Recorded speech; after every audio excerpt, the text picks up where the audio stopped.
दोस्तों, अक्सर हम सोचते हैं कि अच्छे लोग दुखों से क्यों घिरे रहते हैं, जबकि पापी और पाखंडी लोग ऐशो आराम की जिंदगी जीते हैं। इस प्रश्न का उत्तर सरल नहीं है, लेकिन एक गहरी धार्मिक कथा से हम इसका सार समझ सकते हैं। यह बात बहुत पुराने समय की है। एक गांव में गौरी नाम की एक महिला रहती थी। उसके पति की मृत्यु एक भयानक बीमारी के कारण तभी हो गई थी जब उसकी छोटी बच्ची का जन्म हुआ था। अब अकेली गौरी पर 2 बेटियों और 1 बेटे की जिम्मेदारी आ पड़ी थी। वह पढ़ रही थी और छोटे बच्चों को छोड़कर कहीं काम भी नहीं कर सकती थी। गांव वाले तरह तरह की बातें कर, कुछ ताने देते, कुछ सहानुभूति दिखा, पर कोई भी सच्चा सहारा नहीं बन पाया। फिर भी गौरी ने हार नहीं मानी। जैसे तैसे अपने बच्चों को पालती रही, भूखी रहकर भी उन्हें खाना देती, खुद गीले में सोती, बच्चों को सूखे में सुलाती। समय बीतता गया, पर मेहनत और चिंता ने गौरी के शरीर को तोड़ दिया। एक दिन वह अचानक बेहोश हो। बच्चे रोते रोते घबरा गए और उसके पास बैठकर उसका चेहरा सहलाने लगे। उसी वक्त यमलोक से एक दूत आया, जिसका नाम चित्रगुप्तानंद था। उसे आदेश मिला था कि आज गौरी के प्राण हरकर यमलोक ले आओ। लेकिन जब उसने घर में प्रवेश किया तो जो दृश्य उसने देखा, उसने उसके दिल को छू लिया। एक निर्जीव सी माँ और 3 मासूम बच्चे उसके शरीर से लिपटकर फूट फूट कर रो रहे थे। उसने सोचा, यदि मैं इनके सिर से माँ का साया हटा दूं तो ये बच्चे किसके सहारे झेंगे? कोई मामा दादी, कोई सहारा नहीं है। क्या मेरा धर्म इस ममता को उजाड़ने की इजाजत देता है? उसका हृदय कांप उठा। चित्रगुप्तानंद ने आदेश का उल्लंघन करते हुए गौरी के प्राण नहीं लिए और यमलोक लौट गया। यमलोक पहुंचने के बाद यमपुरी के राजा यमराज ने उससे पूछा कि तुम खाली हाथ क्यों आ गए? तुम तो उस विधवा स्त्री के प्राण लेने के लिए गए थे। चित्रगुप्तानंद ने हाथ जोड़कर कहा, हे धर्मराज, मेरी भूल को क्षमा करो। मेरा मन कठोर नहीं बन सका। वो दृश्य, वो मासूम बच्चे, यदि आप खुद वहां होते तो यकीन मानिए आप भी उन्हीं बच्चों की आंखों में झांक कर आदेश भूल जाते। मुझसे उस विधवा स्त्री की मासूम बच्चियों का दुख देखा नहीं गया। जब मैं प्राण लेने गया तो मैंने देखा कि उस विधवा स्त्री की 3 छोटी छोटी बच्चियां हैं और वे सभी उनकी मां के शरीर से लिपटकर रो रही थीं। यदि मैं उस स्त्री के प्राण लेकर चला आता तो उन बच्चियों की देखभाल कौन करता? उन्हें भोजन कौन कराता? मृत्यु लोक पर रहने वाले मनुष्य अत्यंत स्वार्थी और मतलबी है। कोई भी उन बच्चियों की मदद नहीं करता। यमदूत बोला, हे धर्मराज, मेरी आपसे विनती है कि आप उस विधवा स्त्री को कुछ समय के लिए जीवन दान प्रदान कीजिए, ताकि वह अपनी बच्चियों को पाल पोस कर बड़ा कर सके। यमदूत की ऐसी बातें सुनकर धर्मराज ने कहा, हे दूत, इस संसार के सभी प्राणियों की मृत्यु निश्चित किए गए समय पर ही होती है। न कोई किसी की आयु घटा सकता है और न कोई बढ़ा सकता है। न तुम किसी को जीवन दे सकते हो और न समय से पहले किसी के प्राण ले सकते हो। जिसके भाग्य में जो लिखा होता है वह उचित ही होता है। तुम किसी के भाग्य को बदल नहीं सकते। तुमने आज सृष्टि के नियमों का उल्लंघन किया है। तुमने बहुत बड़ा अपराध किया है, इसीलिए तुम्हें इसका दंड अवश्य भोगना पड़ेगा। जाओ, अब तुम पृथ्वी लोक पर मनुष्य के रूप में जन्म लो और अपने द्वारा किए गए अपराध का दंड भोगो। फिर उस यमदूत ने कहा, हे प्रभु, धरती लोक पर से मेरा उद्धार कब होगा और कैसे होगा? तब धर्मराज कहते हैं, हे दूत, धरती पर जाकर जब तुम 3 बार अपनी मूर्खता पर खिलखिलाकर हंस लोगे तब तुम्हारा उद्धार हो जाए। दोस्तों, इतना कहकर धर्मराज ने उस दूत को धरती पर धकेल दी। वह धरती लोक पर मनुष्य शरीर में आ चुका। उसके शरीर पर वस्त्र नहीं। मृत्यु लोक का एक नियम है कि जब कोई मनुष्य जन्म लेता है तो उस समय वह नग्न हो, इसीलिए वह निर्वस्त्र ही एक सड़क के किनारे ठंड में पड़ा था। फिर वहीं से एक मोची गुजर रहा था। वह मोची ठंड से बचने के लिए अपने बच्चों को कपड़े लेने जा रहा था। रास्ते में ठंड में एक नग्न व्यक्ति को देखकर उसे दया आ गई। उसने अपने बच्चों को तो कपड़े नहीं लिए, लेकिन उस यमदूत को कपड़े और कंबल खरीद कर दे दिए। वह यमदूत बोला, हे भाई, आपने मुझे कपड़े और कंबल देकर बहुत बड़ा उपकार किया है, पर मेरा ना कोई परिवार है, ना मेरे पास घर है और ना भोजन का कोई साधन है। तब मोची बोला, भाई तुम मेरे साथ चलो, मैं तुम्हें भोजन और काम दिलाता हूं। फिर वह मोची उस यमदूत को लेकर अपने घर पर पहुंच गया। उधर मोची की पत्नी ने देखा कि उसका पति बच्चों के लिए कपड़े लाने गया था, लेकिन लाया तो कुछ नहीं, उल्टा एक आदमी को घर पर लेकर आया है। यह देखते ही उसकी पत्नी बहुत गुस्सा हो गई और उस मोची के साथ लड़ने झगड़ने लगी, उसे भला बुरा कहने लगी। यह देखकर वह यमदूत बहुत जोर जोर से हंस पड़ा। यमदूत को हंसता हुआ देखकर वह मोची बोला, भाई तुम हंस क्यों रहे हो? ऐसा क्या देख लिया आपने? तब वह यमदूत बोला, भाई, मेरी हंसी का रहस्य मैं आपको अभी नहीं बता सकता, समय आने पर मैं आपको बता दूंगा। फिर वह यमदूत उस मोची के घर पर रहने लगा और उसने मोची का सारा काम भी सीख लिया। वह यमदूत उस मोची के घर पर काम करने लगा और बहुत सुंदर जूते बनाने लगा। तब से मोची के जूते और चप्पल खूब बिकने लगे। मोची के जूतों की तारीफ पूरे राज्य में होने लगी। मोची भी इससे बहुत अधिक धनवान बन गया। यहां तक कि बड़े बड़े राजा महाराजा भी उस मोची के पास से जूते बनाकर लेने लगे। जब से वह यमदूत उसके घर पर आया था, तब से मोची की किस्मत ही चमक गई थी। उसके घर में धन की कोई कमी नहीं रह गई थी। फिर एक दिन अचानक राजा का एक सैनिक चमड़ा लेकर मोची के पास आया और बोला, देखो मोची, हमारे महाराज इसी चमड़े से बने जूते पहनना चाहते हैं। यह चमड़ा बहुत कीमती है, तो इसके ठीक से एक जोड़ी जूते तैयार करके दो। यह चमड़ा बिल्कुल भी खराब नहीं होना चाहिए। ध्यान रहे, इस चमड़े से अच्छे जूते बनाओ। राजा का सैनिक मोची को वह चमड़ा देकर वहां से चला गया। इधर मोची ने भी यमदूत को समझा दिया कि देखो, यह महाराज के जूते हैं, इसमें कोई गलती मत करना, चमड़ा बहुत कीमती है, इसीलिए इसे खराब मत करना। राजा को जूते चाहिए, इसीलिए तुम इसके जूते ही बनवा देना। गलती से यदि चप्पल बना दी तो राजा बहुत गुस्सा हो जाएंगे और हमें कठोर सजा मिलेगी। मोची के इतना समझाने के बावजूद भी उस यमदूत ने जानबूझकर उस चमड़े की चप्पल बना दी। फिर जब उस मोची ने चप्पल देखी तो उसकी सांसें फूलने लगी। वह उस यमदूत को डांटने लगा, यहां तक कि डंडा लेकर उसे मारने के लिए दौड़ा और कहने लगा, अरे मूर्ख, ये तूने क्या कर दिया? तुझे बार बार समझाया था कि इसका जूता बनाना है, लेकिन तूने इसकी चप्पल बना दी। अब राजा हमें नहीं छोड़ेगा, तू भी मरेगा और तेरे साथ मैं भी मारा जाऊंगा। वह हमारे पूरे परिवार को सूली पर चढ़ा देगा। मोची को अत्यंत दुखी देखकर यमदूत एकदम से खिलखिलाकर हंसने लगा। उसे हंसता देख मोची बोला, अरे मूर्ख आदमी, सारा काम बिगाड़कर अब हंस रहा है। तब यमदूत ने बोला, वह देखो, जूते लेने के लिए राजा का सैनिक आ रहा है। सैनिक को देखकर मोची के हाथ पैर फूल गए कि अब यह जूते मांगेगा तो मैं कहां से दूंगा।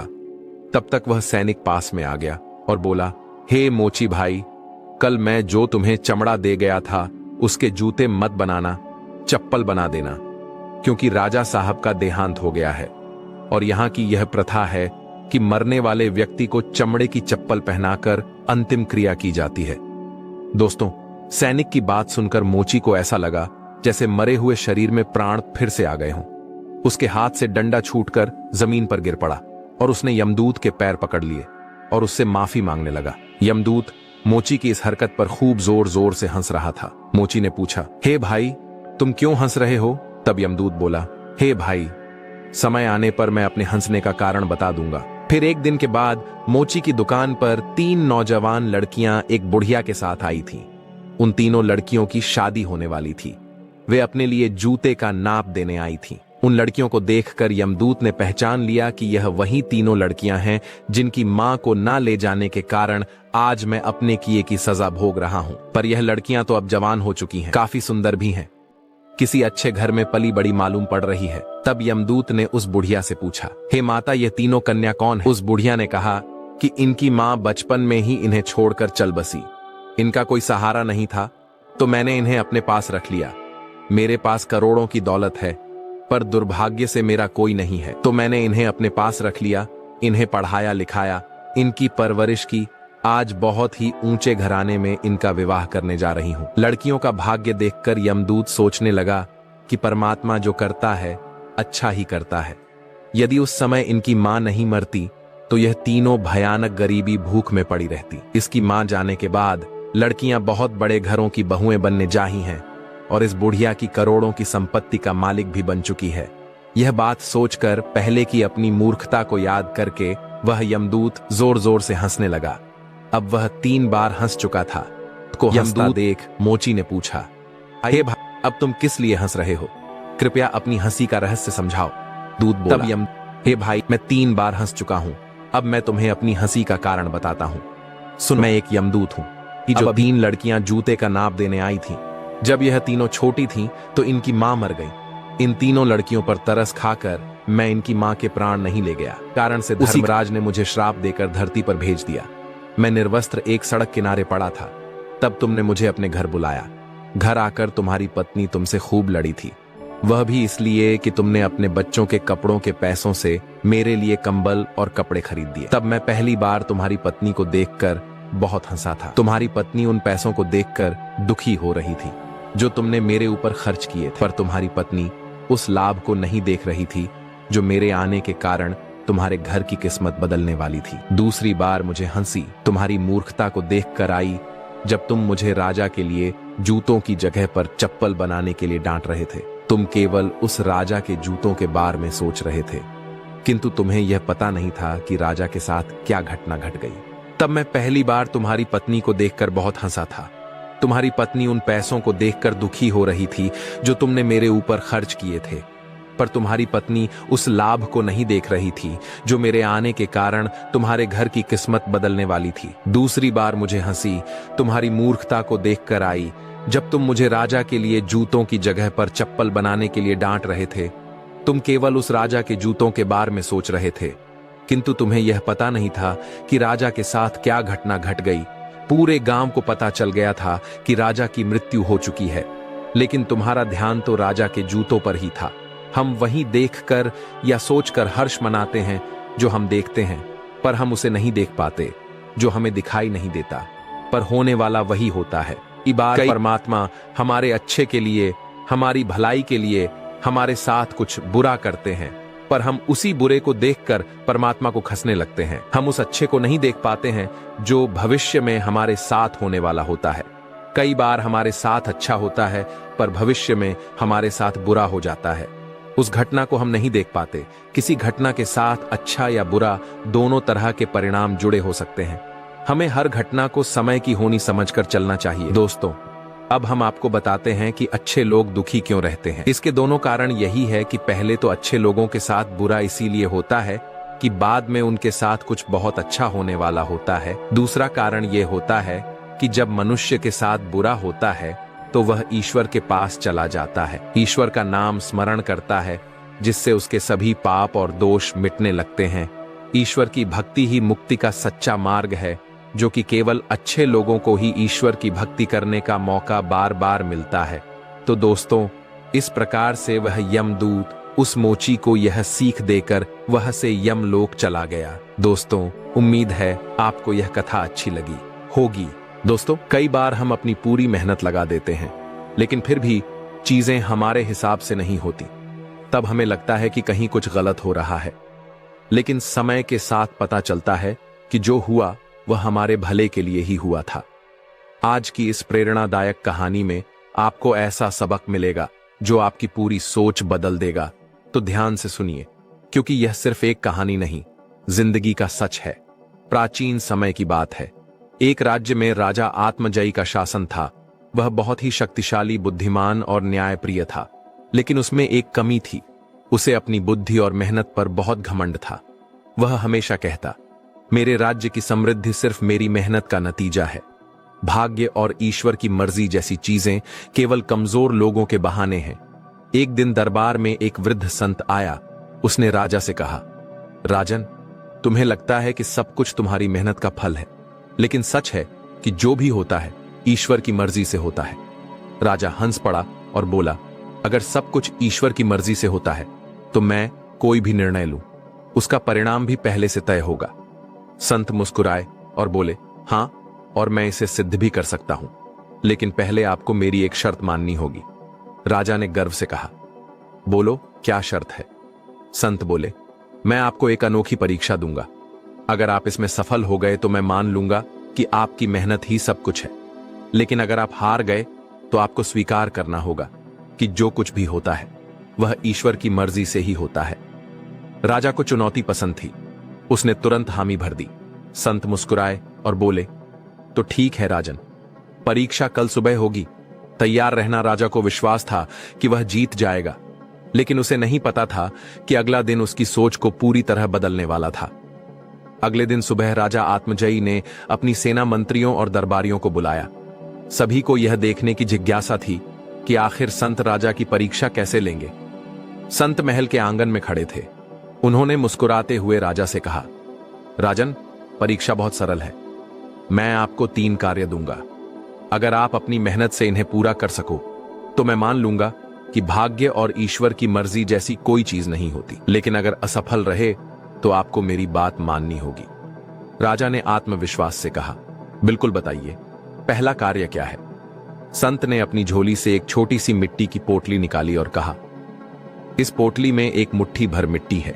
अगर आपकी मेहनत ही सब कुछ है तो इसे अपने हाथ में लो और इसे सोने में बदल कर दिखाओ।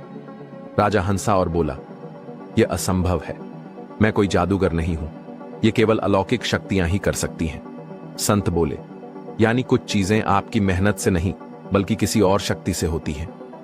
राजा चुप हो गया, लेकिन उसने कहा, यह तो बस एक चाल थी। अगला कार्य बताइए, मैं इसे जरूर पूरा करूंगा। संत राजा को अपने साथ नदी किनारे ले गए। वहां एक गरीब नाविक अपनी टूटी फूटी नाव में बैठा था। संत ने कहा, राजन, इस नाविक से कहो कि यह अपनी नाव को मेहनत से ठीक कर और नदी पार करे। राजा ने आदेश दिया। नाविक ने बहुत कोशिश की, लेकिन जैसे ही उसने नाव को नदी में डाला, तेज लहरों ने उसे पलट दिया। नाविक नदी में गिर गया। राजा घबरा गया और उसे बचाने के लिए सैनिकों को भेजा। नाविक किसी तरह बच गया, लेकिन उसकी नाव पूरी तरह बह गई। संत मुस्कुराए और बोले, राजन, नाविक ने पूरी मेहनत की, लेकिन फिर भी उसका काम पूरा नहीं हुआ। क्यों? क्योंकि ईश्वर की मर्जी कुछ और थी। राजा थोड़ा असहज हुआ, लेकिन फिर भी बोला, अभी तो एक कार्य बचा है, मैं हार नहीं मानूंगा। संत राजा को जंगल में ले गए और एक पुराने वृक्ष के पास रुके।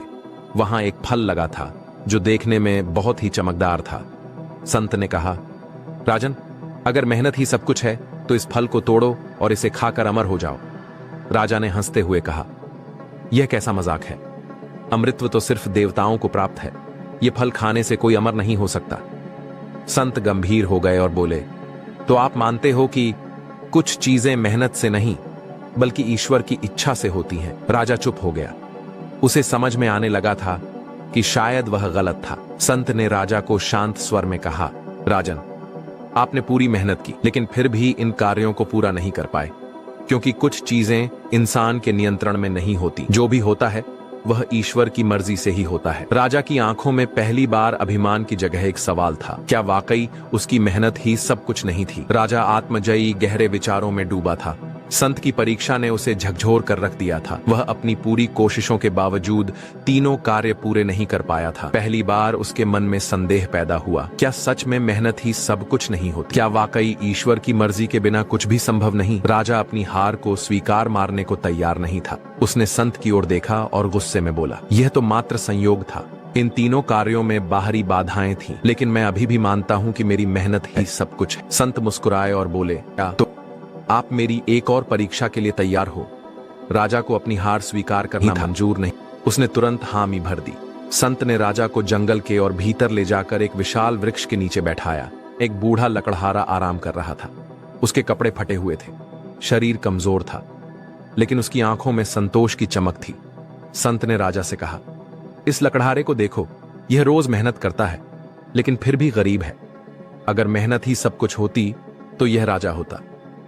राजा ने तुरंत जवाब दिया, लेकिन यह लकड़हारा शायद उतनी मेहनत नहीं करता जितनी मैंने की। मेहनत और बुद्धि से ही मैं राजा बना हूं। संत ने मुस्कुराते हुए लकड़हारे से पूछा, बेटा, तुम्हारा नाम क्या है? लकड़हारे ने जवाब दिया, स्वामी जी, मेरा नाम रघु है। संत ने कहा, रघु, अगर मैं तुम्हें एक मौका दूं कि तुम राजा बन सकते हो, तो क्या तुम इस अवसर को अपनाओगे? लकड़हारा मुस्कुराया और बोला, स्वामी जी, मैं खुश हूं। मेरे पास जो कुछ भी है वह मेरे लिए पर्याप्त है। अगर मैं राजा बनने के लिए बना होता तो जन्म से ही राजघराने में पैदा होता। राजा चौंक गया। उसने कभी इस दृष्टिकोण से सोचा ही नहीं था। वह यह समझ नहीं पा रहा था कि यह गरीब आदमी अपने भाग्य से संतुष्ट कैसे हो सकता है। संत ने राजा को ध्यान से देखा और गंभीर स्वर में बोले, राजन, आपने एक भविष्यवाणी सुननी होगी। राजा चौकन्ना हो गया। वह अंधविश्वास में विश्वास नहीं करता था, लेकिन संत की बातों में कुछ ऐसा था जो उसे बेचैन कर रहा था। संत ने गहरी सांस ली और बोले, एक सप्ताह के अंदर आपके राज्य पर भारी संकट आने वाला है। आपकी सारी मेहनत और बुद्धिमानी इस संकट को रोक नहीं पाएगी। अगर आप सच में मानते हो कि मेहनत ही सब कुछ है तो इसे रोक कर दिखाओ, लेकिन याद रखना, यह संकट ईश्वर की मर्जी से आएगा। राजा के माथे पर पसीना आ गया। वह जानना चाहता था कि यह संकट क्या होगा, लेकिन संत ने कुछ नहीं कहा। वे बस मुस्कुराए और वहां से चले गए। राजा वापस महल लौटा, लेकिन उसका मन अब अशांत था। एक सप्ताह बीत गया। राजा हर पल सतर्क था। हर कोने पर सैनिकों को तैनात कर दिया गया था, लेकिन कुछ भी अप्राकृतिक नहीं हुआ। राजा को अब विश्वास होने लगा था कि संत की भविष्यवाणी झूठी थी। लेकिन ठीक 7वें दिन अचानक आकाश में काले बादल घिर आए। तेज आंधी चली। कुछ ही देर में बारिश ऐसी हुई कि पूरे राज्य में बाढ़ आ गई। नदी का जलस्तर बढ़ने लगा।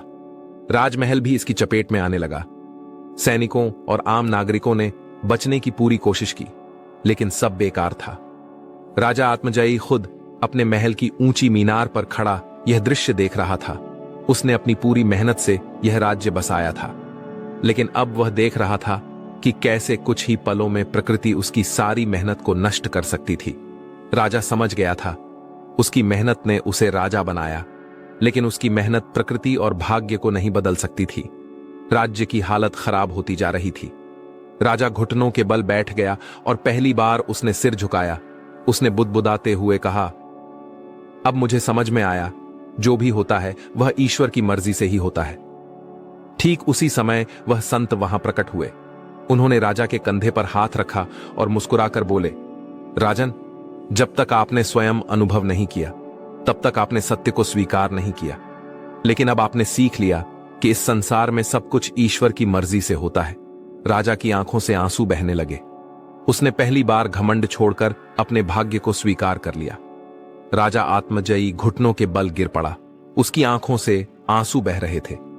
जिस राज्य को उसने अपने परिश्रम से खड़ा किया था, वह एक ही झटके में बर्बाद हो गया था। उसके सैनिक, मंत्री, जनता सब संकट में थे। संत ने राजा के कंधे पर हाथ रखा और बोले, राजन, अब आप समझे कि जो भी होता है वह ईश्वर की मर्जी से ही होता है। राजा की आंखों में अब कोई अहंकार नहीं था। वह भारी आवाज में बोला, मैं समझ गया गुरुदेव, लेकिन अब क्या मैं इस बर्बादी को स्वीकार करके बस बैठ जाऊं?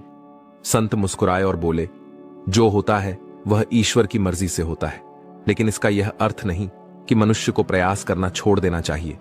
प्रयास तुम्हारा कर्तव्य है और फल ईश्वर की इच्छा पर निर्भर है। राजा ने सिर उठाया। संत की बातों में गहरा अर्थ था। राज्य तबाह हो चुका था। भोजन की कमी हो गई थी। लोग भूख और बीमारी से मर रहे थे। राज्य को फिर से खड़ा करना असंभव लग रहा था, लेकिन राजा ने हार नहीं मानी। उसने अपनी प्रजा के साथ मिलकर मलबे में से नया राज्य बनाने की ठानी। लेकिन समस्या यह थी, संसाधन कहां से लाए जाए। राजा ने अपनी पूरी संपत्ति को दान कर दिया, लेकिन फिर भी पर्याप्त नहीं था। एक रात जब राजा महल के खंडहर में बैठा था, संत फिर से प्रकट हुए।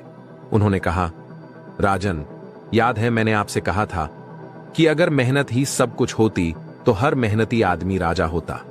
अब समय आ गया है कि तुम यह भी देखो कि ईश्वर जब किसी पर कृपा करता है तो कैसे असंभव भी संभव हो जाता है। राजा चौंक गया। मतलब? संत ने मुस्कुराते हुए राजा को अपने पीछे आने का इशारा किया। वे उसे एक गुप्त मार्ग से बाहर ले गए और जंगल की ओर चल दिए। घने जंगल के बीच एक रहस्यमयी गुफा थी। संत ने राजा से कहा, राजन, इस गुफा में जाओ और जो भी वहां पाओ उसे स्वीकार कर लो, लेकिन याद रखना यह ईश्वर की मर्जी है, ना कि तुम्हारी मेहनत। राजा भारी कदमों से गुफा में गया। वहां जो उसने देखा उससे उसकी आंखें फटी की फटी रह गईं। गुफा में सोने, चांदी और बहुमूल्य रत्नों का भंडार था। राजा की आंखों में आश्चर्य था। वह सोचने लगा, यह कहां से आया? किसने इसे यहां रखा? क्या यह सच में मेरी किस्मत का हिस्सा था? संत ने पीछे से आवाज दी, राजन, इसे स्वीकार करो। यह वही है जो ईश्वर ने तुम्हारे लिए रखा था। मेहनत करने वाले को उसका फल अवश्य मिलता है, लेकिन समय और भाग्य भी महत्वपूर्ण भूमिका निभाते हैं। राज्य का पुनर्निर्माण। राजा ने इस धन का उपयोग करके अपने राज्य को फिर से बसाया। उसने प्रजा की सहायता की, नए भवन बनाए, व्यापार को बढ़ावा दिया। कुछ ही वर्षों में राज्य फिर से समृद्ध हो गया, लेकिन इस बार राजा के मन में कोई घमंड नहीं था। हर सुबह वह महल की छत से अपने राज्य को देखता और खुद से कहता, मैंने मेहनत की, लेकिन यह सब मेरी मेहनत का परिणाम नहीं है, यह ईश्वर की कृपा भी है। राजा ने संत को खोजा और उनके चरणों में गिरकर बोले, गुरुदेव, अब मैं समझ गया हूं, मेहनत करना हमारा कर्तव्य है, लेकिन अंतिम निर्णय ईश्वर की मर्जी से होता है। संत मुस्कुराए और बोले, अब तुम्हें सच्चा ज्ञान प्राप्त हुआ है। राजन, जब तक तुम्हारे अंदर मैंने किया का अहंकार था, तब तक तुम सच्चाई नहीं देख पाए। अब जब तुमने स्वीकार किया कि हर चीज में ईश्वर की भूमिका होती है, तभी तुम्हें सच्ची शांति मिली। राजा ने विनम्रता से सिर झुका लिया। अब वह सिर्फ एक राजा नहीं था, वह एक सच्चा ज्ञानी बन चुका था। दोस्तों, आशा करता हूं कि इस कहानी से आपको बहुत कुछ सीखने को मिला होगा। अगर वीडियो आपको अच्छी लगी हो तो वीडियो को लाइक और इस वीडियो को अपने दोस्तों के साथ शेयर जरूर करें और हमारे इस चैनल को सब्सक्राइब करना ना भूलें। आपका एक लाइक और सब्सक्राइब हमें आगे बढ़ने के लिए मोटिवेट करेगा। अगर आपके अपने कुछ विचार हो तो हमें कमेंट बॉक्स में कमेंट करके जरूर बताएं। तो मिलते हैं अगली कहानी में। मस्त रहे और स्वस्थ रहे और देखते रहे।